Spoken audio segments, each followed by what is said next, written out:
नमस्कार। 5 की बात में मैं कादम्बिनी शर्मा हूँ आपके साथ। और सबसे पहले खबर महाराष्ट्र से, जहां पर कोरोना की दूसरी लहर छोटे बच्चों पर बहुत भारी पड़ रही है। बेहद कम उम्र के बच्चे भी कोरोना की चपेट में आ रहे हैं। महाराष्ट्र के स्वास्थ्य मंत्रालय के आंकड़े बेहद हैरान करने वाले हैं। दूसरी लहर में 43 दिन के अंदर 76,401 बच्चे बीमार हुए। ये सभी 10 साल से कम उम्र के हैं। 1 अप्रैल से 13 मई 2021 के बीच ये सारे बच्चे बीमार हुए। 2020 में 10 महीने में 10 साल से कम उम्र के 67,110 बच्चे बीमार हुए थे। पिछले साल 9 मार्च से 31 दिसंबर तक 67,000 से ज्यादा बच्चे संक्रमित हुए थे। और इस साल 1 जनवरी से 12 मई तक 10 साल से कम उम्र के 1,06,222 बच्चे बीमार हुए, जबकि 43 दिन में 4 साल से कम उम्र वाले 13,152 बच्चे संक्रमित हुए। पूजा भारद्वाज हमारी सहयोगी इस वक्त हमारे साथ जुड़ रही हैं। पूजा, ये काफी चौंकाने वाले आंकड़े हैं और इनके लिए खास तैयारी करनी पड़ेगी।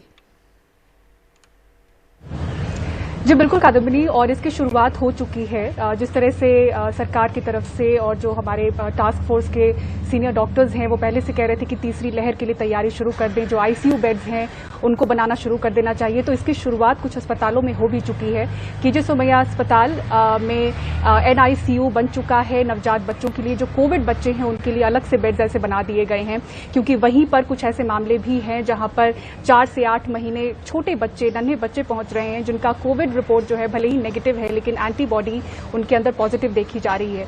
तो इसके पहले भी जैसा कि हमने बताया कि एंटीबॉडी पॉजिटिव होना मतलब बच्चे में अंदर जो संक्रमण है वो बहुत ज्यादा फैल चुका है। ऐसा नहीं है कि पिछली लहर में नजर नहीं आ रहा था।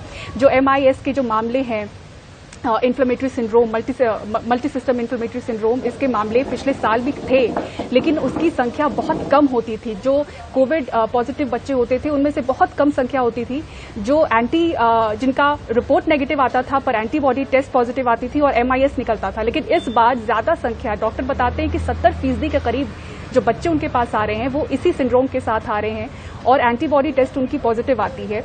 और यानी कि पहले उनको संक्रमण हो चुका है और अंदर बहुत ज्यादा उनके संक्रमण फैलने की वजह से जो हार्ट है या बाकी जो लंग्स का काम है वो बहुत ज्यादा खराब हो चुका होता है। वो सीधे उनको वेंटिलेटर पर डालना पड़ता है और ICU की कमी बहुत ज्यादा परेशान कर रही है सरकार को, क्योंकि न सिर्फ मुंबई में अगर आप आंकड़ा देखें तो 10,000 के करीब बच्चे संक्रमित हुए हैं सिर्फ 10 साल से नीचे के, और 30 से ज्यादा मौतें भी हो चुकी हैं बच्चों की। तो ये एक डराने वाला आंकड़ा है। महाराष्ट्र में अब पूरा का पूरा आंकड़ा देखें तो लाख के से ज्यादा बच्चे जो 10 साल से नीचे के हैं वो संक्रमित हुए हैं।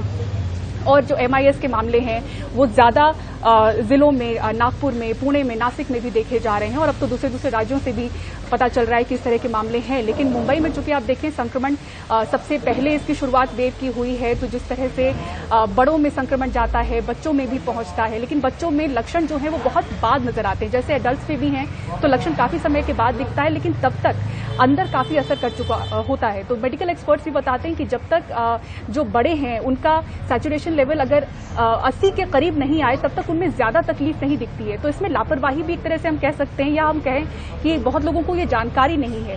तो जिनकी आज हमने रिपोर्ट देखी है, जिनकी माता से हमने बात की है, जिस बच्चे की जिनको एंटीबॉडी टेस्ट पॉजिटिव हुआ और उनमें काफी ज्यादा तकलीफ थी, उनको वेंटिलेटर पर रखा गया, तो उनकी मां का कहना है कि 8 दिनों से पहले भी तकलीफ थी लेकिन उनको समझ नहीं आया। फीवर था बच्चे को, लेकिन लगा कि शायद हल्के फुल्के इलाज से ही बच्चा ठीक हो जाएगा। लेकिन जब तक उसकी जो खांसी है वो आधे घंटे तक बच्चे की थी, फीवर बहुत ज्यादा था, बॉडी पर रैशेस देखे जा रहे थे, तब जाके उनको अस्पताल ले जाया गया और देखा गया कि उनको रेस्पिरेटरी फेलियर है और बहुत ज्यादा उनके अंदर संक्रमण की वजह से डैमेज हो चुका है और उनको वेंटिलेटर पर रखा गया। अभी भी वो वेंटिलेशन पर हैं, लेकिन काफी हालत में सुधार है। स्टेरॉइड दिया जा रहा है बच्चों को।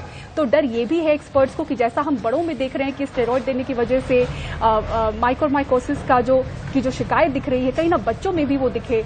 तो उस पड़ाव पर बच्चों को न जाने दें। शुरुआत में ही अगर हल्का फीवर हो, आंख लाल हो, तो वहां पर माता पिता को अलर्ट होना चाहिए और तुरंत ही अस्पताल ले जाए ताकि बच्चे को ICU या वेंटिलेटर की जरूरत न पड़े, हल्के इलाज से ही बच्चा ठीक हो जाए।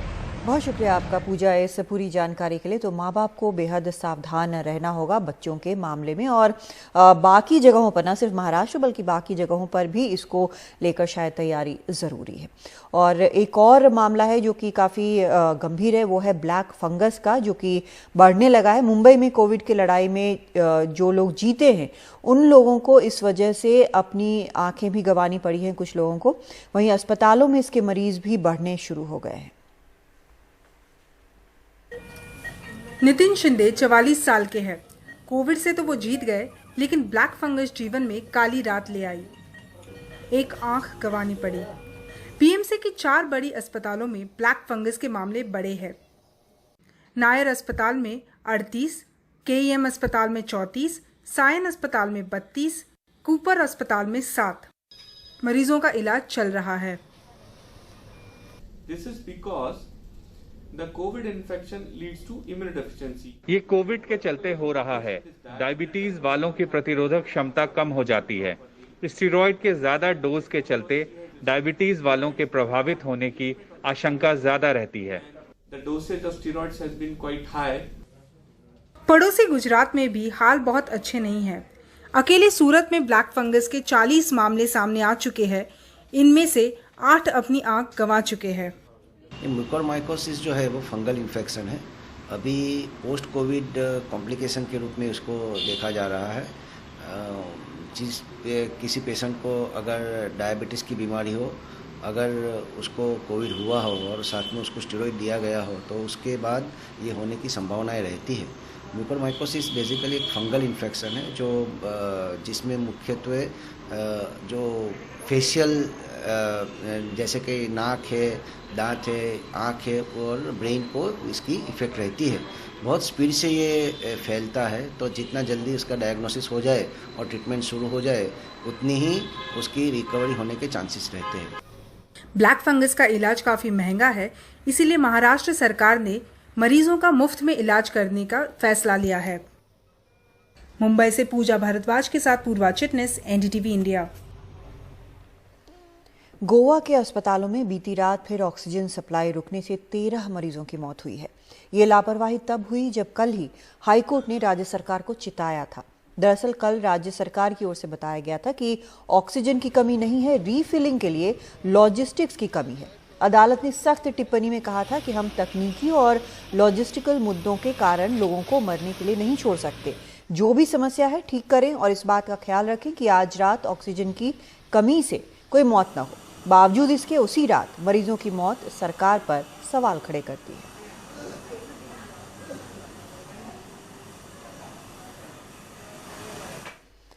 दिल्ली में भारतीय युवा कांग्रेस के मुख्यालय जाकर आज दिल्ली पुलिस की क्राइम ब्रांच टीम ने युवा कांग्रेस के राष्ट्रीय अध्यक्ष श्रीनिवास बीवी से पूछताछ की।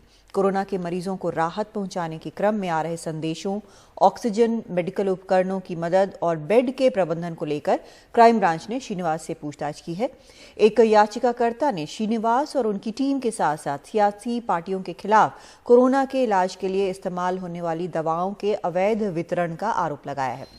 इसी को लेकर क्राइम ब्रांच की टीम युवा कांग्रेस के राष्ट्रीय अध्यक्ष श्रीनिवास बीवी से पूछताछ करने गई थी। श्रीनिवास ने कहा है कि इन सब से हमें कोई डर नहीं, हम कोरोना मरीजों और जरूरतमंदों की मदद जारी रखेंगे। इस बीच दिल्ली पुलिस ने अपनी सफाई में कहा कि दिल्ली हाईकोर्ट में दाखिल एक याचिका के बाद हाईकोर्ट ने जांच के निर्देश दिए थे, उसी के तहत हम छानबीन कर रहे हैं। इस याचिका में कई नेताओं पर कोरोना से जुड़ी दवाओं, ऑक्सीजन और उपकरणों के अवैध वितरण का आरोप है।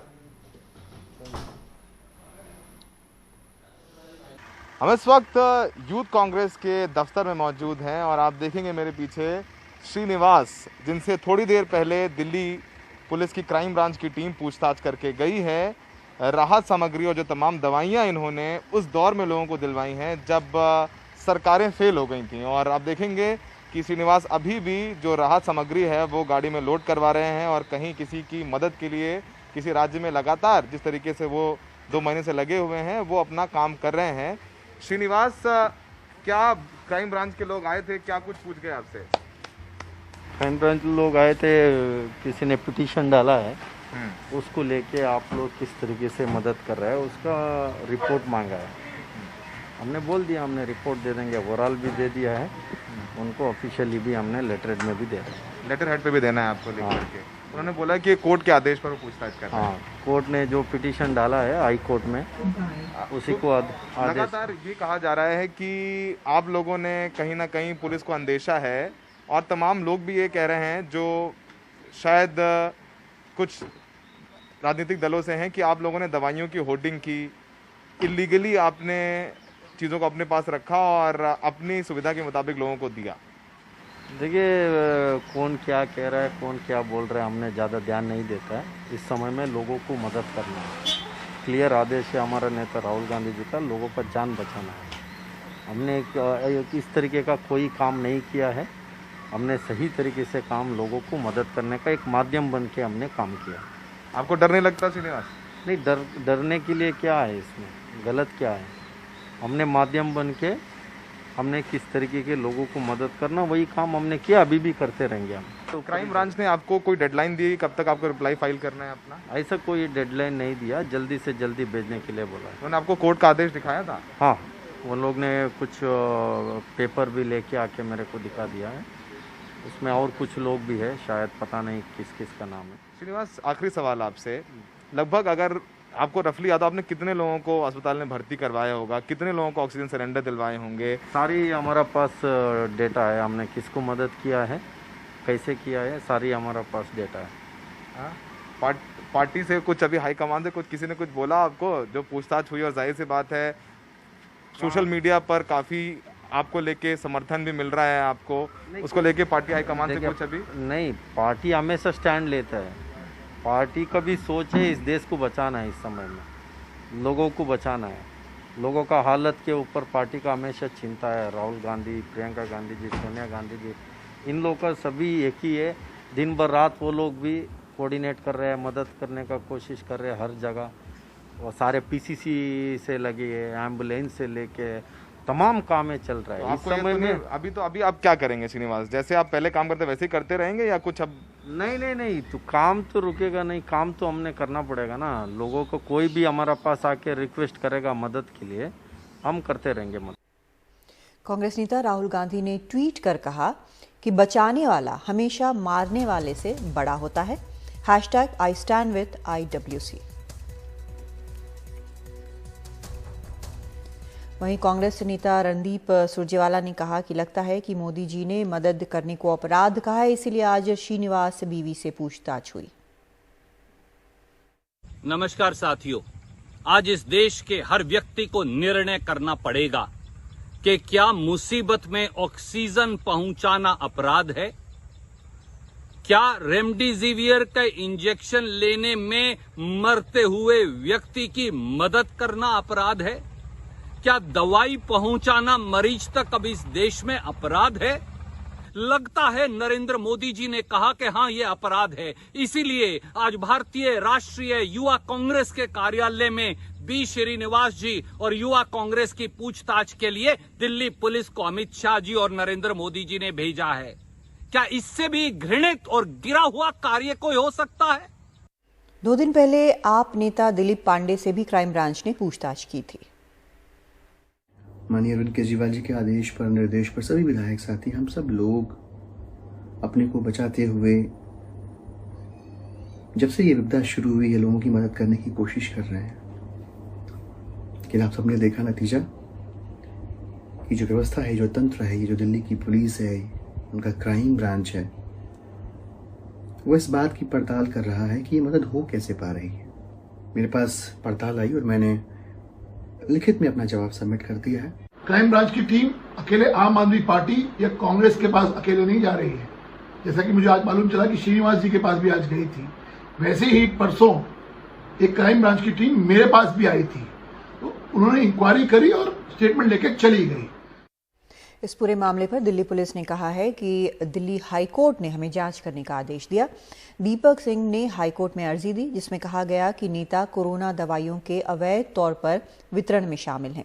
हाई कोर्ट के आदेश के बाद ही हम कई नेताओं की जांच कर रहे हैं। इसी सिलसिले में आज श्रीनिवास बीवी के दफ्तर पहुंचे और उनका बयान दर्ज किया।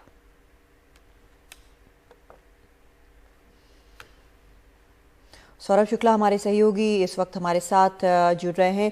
सौरभ, जिस तरह से पूछताछ की गई है, हमने देखा है कि हरीश खुराना का भी एक बयान आया है कि उनसे भी पूछताछ की गई है, लेकिन जितने लोग मदद कर रहे हैं उनसे ये पूछताछ की गई है। दिल्ली पुलिस कह रही है कि हाईकोर्ट की अर्जी के कारण पूछताछ हो रही है, लेकिन इस पूछताछ के कारण क्या रुकावट आ रही है? क्या इसके पीछे कोई राजनीति भी देखी जा रही है?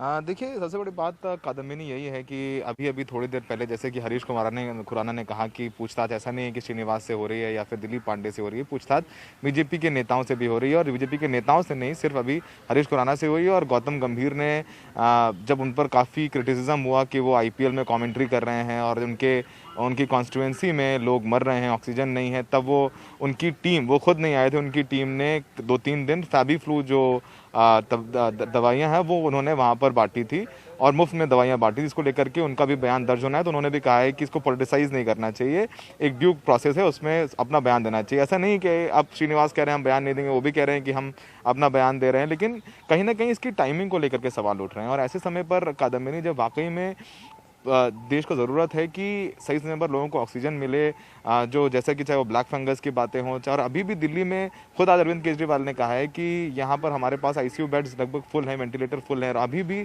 तमाम लोग ऐसे मिल जाएंगे इनको सही समय पर ICU बेड्स नहीं मिल पा रहे हैं, चाहे वो दिल्ली हो, चाहे वो उत्तर प्रदेश हो, चाहे वो हरियाणा हो। तो ऐसे में जब श्रीनिवास से या फिर दिलीप पांडे से पूछताछ होती है तो कहीं ना कहीं जिन लोगों ने ऐसे समय पर जब सरकारें फेल हो गई थी मदद की है, तो मोराल ज़रूर डाउन होता है और लोग सोचेंगे अब अगली बार कि अगर वाकई में वापस कभी कुछ ऐसा हो और ऐसे में वो लोग आगे बढ़कर मदद करें तो फिर बाद में उनको पुलिस की पूछताछ से या पूरी ड्रिलिंग करवानी पड़ेगी, उनसे पूछताछ होगी, उनको मेंटल हरासमेंट से गुजरना पड़ेगा। तो लोग सवाल सोचेंगे एक बार मदद करने से पहले। तो कहीं ना कहीं ये संदेश नहीं जाना चाहिए। तो फिलहाल जो भी हो रहा है वो सच बात है कादम्बिनी कि वो हाईकोर्ट के आदेश पर हो रहा है, लेकिन टाइमिंग को लेकर के सबसे बड़ा सवाल है। और हो सकता है कि ये भी है कि दिल्ली पुलिस लिख कर दे देती कोर्ट में कि हम जांच करेंगे, हमें 2 या 3 महीने का वक्त दे दिया जाए। अभी जो चीज़ें हैं वो पेंडेमिक है और दिल्ली पुलिस दूसरी कामों में लगी हुई, चाहे वो काला बाजारी को रोकने का काम हो या फिर ऑक्सीजन सही समय पर अस्पतालों में पहुंचाने का काम हो। तो दिल्ली पुलिस देख के दे सकती थी कि 3 महीने का टाइम दे दिया जाए, बाद में हम इसको पूछताछ कर लेंगे। और इस समय पर जब पुलिस की और तंत्र को ज़रूरत है कि जो सिस्टम है, जो सरकारें हैं, वो लोगों की मदद में लगें, और जब ये पूछताछ की जाती है तो जाहिर सी बात है उन लोगों से जिन्होंने वाकई में उस वक्त लोगों की मदद की जब सरकारें फेल हो गई थी, तो एक गलत संदेश ज़रूर जाता है।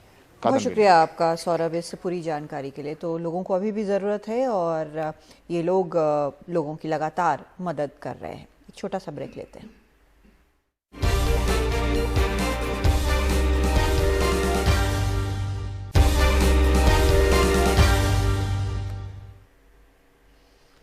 और अब दिल्ली के फिलहाल क्या हालात हैं वो आपको बता दें। कुछ सुधार यहां पर नजर आ रहा है। 10 अप्रैल के बाद पहली बार 10,000 से कम केस हुए हैं। आज 8,500 के करीब मामले आए हैं। पॉजिटिविटी रेट भी घटकर 12% हुई है। केस कम हुए लेकिन ढिलाई नहीं बरतनी है, ये मुख्यमंत्री केजरीवाल का कहना है। अभी ढीले पड़े तो फिर मुसीबत आ सकती है। कड़ाई से लॉकडाउन का पालन करना है। बीते 10 दिनों में अस्पतालों में 3,000 बेड खाली हुए। ICU बेड भरे हुए हैं, यानी गंभीर मरीज ज्यादा हैं। लगभग 1200 ICU बेड बनकर तैयार हैं। नए ऑक्सीजन बेड भी तैयार किए जा रहे हैं। माता पिता को खोने वाले बच्चों को पढ़ाया जाएगा, ये केजरीवाल ने कहा है। जिन परिवारों में कमाने वाला चला गया है उनकी भी मदद की जाएगी। पिछले 24 घंटों में कोरोना के दिल्ली में 10,000 से कम केस आए हैं। पिछले 24 घंटों में लगभग 8,500 केस आए हैं दिल्ली में। दिल्ली में संक्रमण दर भी काफ़ी कम हो गई है। पिछले 24 घंटों में संक्रमण दर केवल 12% रह गई है। 22 अप्रैल को ये 36% तक पहुंच गई थी दिल्ली में संक्रमण दर। इसका मतलब दिल्ली में अब काफ़ी कम लोग बीमार पड़ रहे हैं। पीएम मोदी ने भी हालात पर बयान दिया है। कहा है कि हम लड़ेंगे और जीतेंगे। उन्होंने कहा कि हमारे सामने दुश्मन अदृश्य और बहुरूपिया है। देशवासियों का दर्द मैं भी महसूस कर रहा हूं।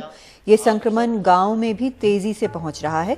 गांव में रहने वालों को सचेत करना चाहता हूं। लोगों को जागरूक करने में ग्राम पंचायत की भागीदारी अहम है।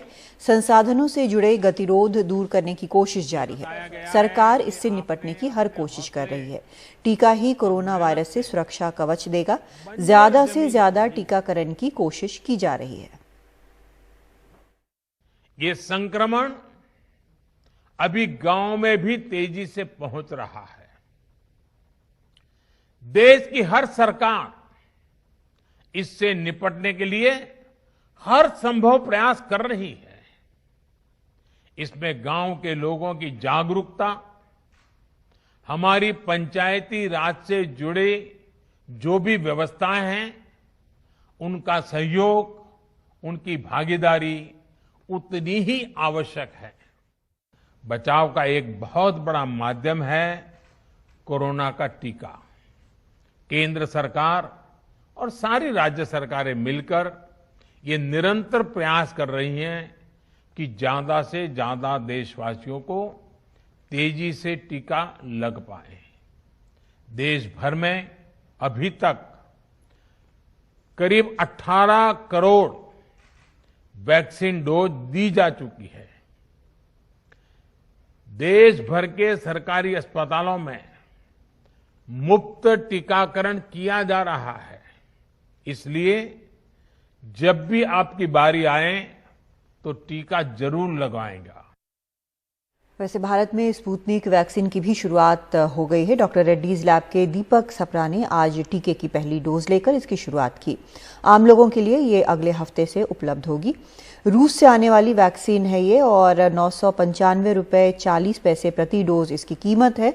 भारत में बनी वैक्सीन कुछ सस्ती हो सकती है। यहाँ पर डॉक्टर रेड्डी जो हैं लैब्स वो बनाएंगी ये वैक्सीन। जुलाई से भारत में स्पुतनिक वी का उत्पादन शुरू हो जाएगा और दिसंबर तक भारत में स्पुतनिक की 15 करोड़ डोज जो हैं वो उपलब्ध होंगी। मुंबई के बीकेसी टीकाकरण केंद्र में टीका लगाने का काम जारी है। जिन लोगों ने अपना स्लॉट बुक कराया है उन्हें टीका लग रहा है। हालांकि हेल्थ पैनल ने कोविशील्ड के लिए 12 से 16 हफ्ते के अंतर की सिफारिश की है, लेकिन 45 साल से ऊपर के जिन लोगों ने अपना स्लॉट बुक करा रखा है उन्हें दूसरी डोज दी जा रही है। फिलहाल मैं मुंबई के बीकेसी वैक्सीनेशन सेंटर पर मौजूद हूं और जैसे कि आप देख सकते हैं यहाँ पर जिन लोगों ने भी वैक्सीनेशन के लिए जो दूसरा डोज है उसका अपॉइंटमेंट लिया हुआ है उन्हें जाने दिया जा रहा है। अब तक कल जिस तरह से स्वास्थ्य विभाग की ओर से कहा गया कि कोविशील्ड के दूसरे डोज के लिए 12 से 16 हफ्तों के बीच का इंतजार किया जाना चाहिए या उस तरह से जो रिकमेंडेशन किया गया था, जिसके बाद कंफ्यूजन भी बहुत लोगों में था कि जिन्होंने 4 से 6 हफ्ते पूरे कर लिए क्या उन्हें दिया जाएगा या नहीं। लेकिन अगर बीकेसी की बात करें तो यहाँ पर जिसने भी अपॉइंटमेंट लिया हुआ है उन्हें अंदर जाने दिया जा रहा है। जो कोई अपॉइंटमेंट लेकर आना है उन्हें जाने दिया जा रहा है। कई लोग ऐसे हैं जिन्होंने अपॉइंटमेंट नहीं लिया है, जब वो वॉक इन कर रहे हैं तो उन्हें तो ज़रूर नहीं जाने दिया जा रहा है, लेकिन अपॉइंटमेंट लेके आने वाले हर एक शख्स को अंदर जाने दिया जा रहा है। जैसे कि अभी आप देखेंगे एक सीनियर सिटीजन अंदर की ओर जाते हुए नजर आए हैं।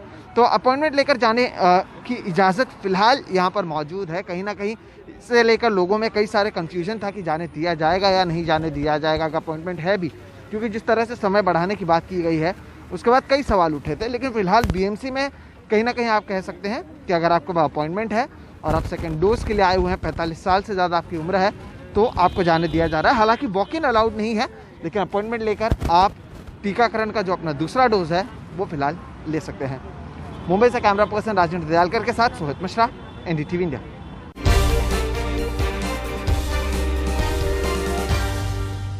राजस्थान में भी कोरोना वायरस के 40% केस ग्रामीण इलाकों से सामने आ रहे हैं। ग्रामीण इलाकों में टीकाकरण कैंप लगाना भी बड़ी चुनौती है, खासकर तब जब टीकों की कमी है। शहरों में भी बहुत से टीकाकरण केंद्र बंद पड़े हैं।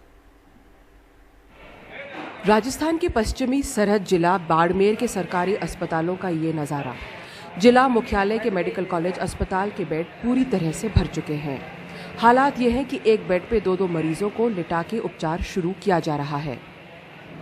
मरीजों में बढ़ोतरी तो हो रही है, अंदर वार्ड में भी लगभग बढ़ चुके हैं और नई जो खोला था हॉस्पिटल वो भी फुल हो गया है। इमरजेंसी का हाल जो है कल से थोड़ा, अब पूरे बेड पे तो डबल नहीं है, आधे बेड पे डबल है और बाकी वाले नर्सिंग कई सदरा है। अपने पास ऑक्सीजन है और ऑलमोस्ट मेडिसिन भी है। अगर एक एनाफेप्रिन को छोड़ दे तो बाकी मेडिसिन भी हमारे पास उपलब्ध है। गांव में अब कोरोना तेजी से फैल रहा है। 40% केसेस गांव से हैं। राजस्थान के 33 में से 18 जिलों में 7% से ज्यादा पॉजिटिविटी दर है। इसमें 12 में 12% और जोधपुर में 11% है पॉजिटिविटी दर। ऐसे में इस तरह के दृश्य हृदय को छू लेते हैं। झालावाड़ के एक हेल्थ सेंटर पिड़ावा में परिजन खुद ऑक्सीजन सिलेंडर लगा रहे हैं। कोई स्टाफ नहीं है यहाँ पे, इतनी लापरवाही इस पिड़ावा के हॉस्पिटल। ग्रामीण इलाकों में तेजी से फैलते कोरोना से चिकित्सा व्यवस्था चरमरा रही है। लगा बेटा, लगा जल्दी से लगा। पिछले दौर में ग्रामीण इलाका छूता था, नौजवान पीढ़ी छूती थी।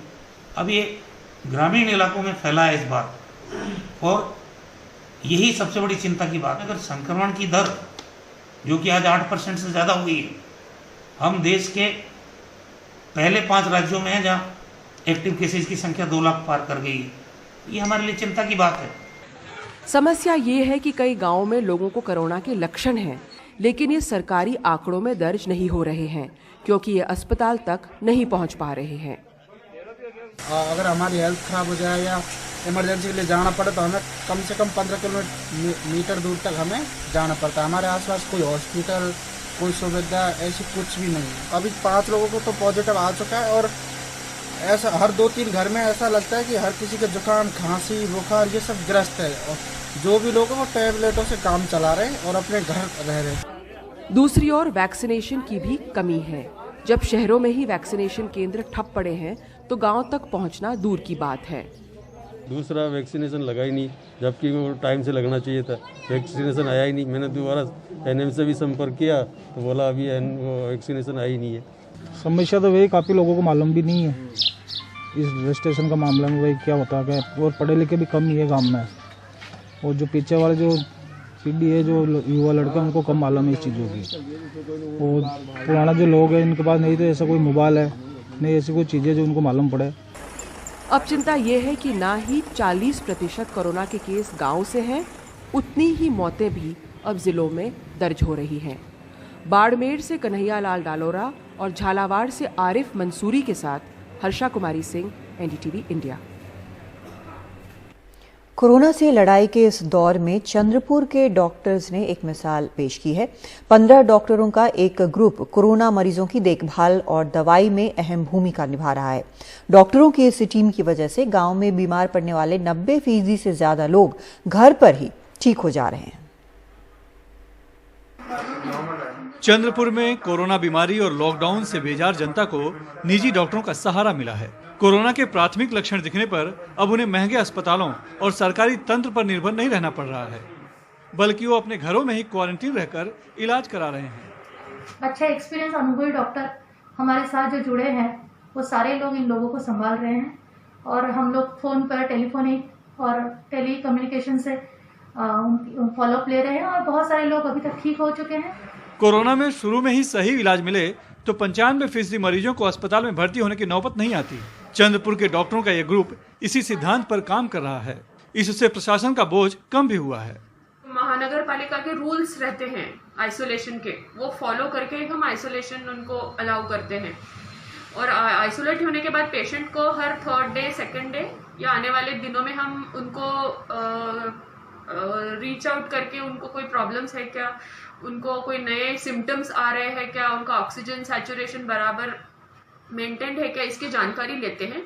और हमारे मोबाइल नंबर्स पेशेंट्स के पास मौजूद है तो वो लोग हमको 24 आवर्स कभी भी कांटेक्ट करके कोई सलाह ले सकते हैं। वो गरीब है, वो खेड़े में यानी जाके रोज मजदूरी करता है, कोई गाड़ी पे घूमता है, आज उसके दुकान बंद है, सब है, उसकी रोजंदारी नहीं है। ऐसे लोगों का अगर कोविड होता है तो उसके पास से 2000-3000 मांगना ये अपने मन को कभी नहीं पड़ता है। आज तक हमको पटा नहीं है और भविष्य में ऐसा पटेगा नहीं, इसलिए हम उनको फ्री ऑफ कॉस्ट ट्रीटमेंट देते हैं। अब जो उसको कुछ दवा का खर्चा उतना है उसको करना पड़ता है, हम हमारे लिए पैसा उसके पास से कुछ लेते नहीं है।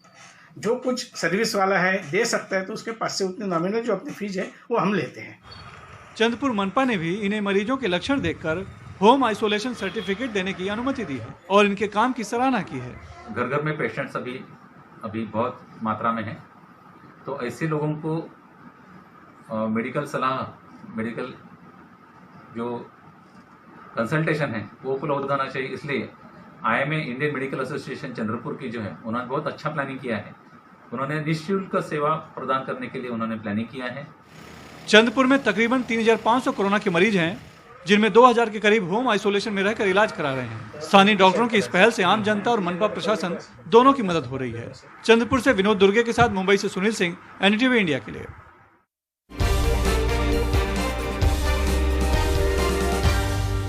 यूपी का चित्रकूट जेल आज गोलियों की आवाज से थर्रा उठा। चित्रकूट जेल से मिली सूचना के मुताबिक अंशु दीक्षित नाम के एक अपराधी ने आज सुबह 2 कैदियों की गोली मारकर हत्या कर दी और 5 अन्य बंदियों को अपने कब्जे में लेकर उन्हें जान से मारने की धमकी देने लगा। घटना की सूचना मिलते ही चित्रकूट के DM और SP वहां पहुंचे और अंशु दीक्षित को काबू में करने की कोशिश में जुट गए, लेकिन उसकी आक्रामकता को देखते हुए पुलिस ने उसे एनकाउंटर में मार गिराया। इस तरह से कुल 3 बंदी यहां पर मारे गए। फिलहाल कारागार में शांति है और बताया जा रहा है कि स्थिति नियंत्रण में है। उक्त बंदी द्वारा हाथ में पिस्टल लेकर फायरिंग की जा रही थी और मौका वारदात पर 2 बंदियों को उसके द्वारा गोली मार दी गई थी। बार बार उसे सरेंडर के लिए कहे जाने के कारण उसके द्वारा आत्मसमर्पण नहीं किया गया, परंतु पुलिस पार्टी पर फायरिंग शुरू कर दी गई। इस पर आत्मरक्षार्थ पुलिस पार्टी द्वारा उक्त अभियुक्त पर फायरिंग की गई, जिससे उसको गोली लग गई। हम लोग स्वयं घटनास्थल पर मौजूद हैं। फील्ड यूनिट यहाँ आ गई है। उक्त अभियुक्तों में से जो मरे हैं उसमें एक का नाम मुकीम काला, जो कि शामली का रहने वाला था, के रूप में चिन्हित हुआ है, जिसके ऊपर लगभग 65 मुकदमे हैं। दूसरा व्यक्ति जिसका नाम महराज है, जो कि बनारस का रहने वाला, उसके ऊपर अभी तक 3 मुकदमों की जानकारी हुई है। शेष वाराणसी पुलिस से जानकारी की जा रही है। और तीसरा जिसके द्वारा ये घटना कारित की गई है, अंशु दीक्षित, वो सीतापुर का रहने वाला था और सुल्तानपुर से यहाँ प्रशासनिक आधार पर ट्रांसफर आया था। उसके ऊपर भी अभी तक 8 मुकदमे पता चले हैं हत्या के प्रयास और रंगदारी के। शेष विधिक कार्रवाई हम लोग जुडिशियल इंक्वायरी करा रहे हैं और जिला जज साहब को इसकी सूचना भी दे दी।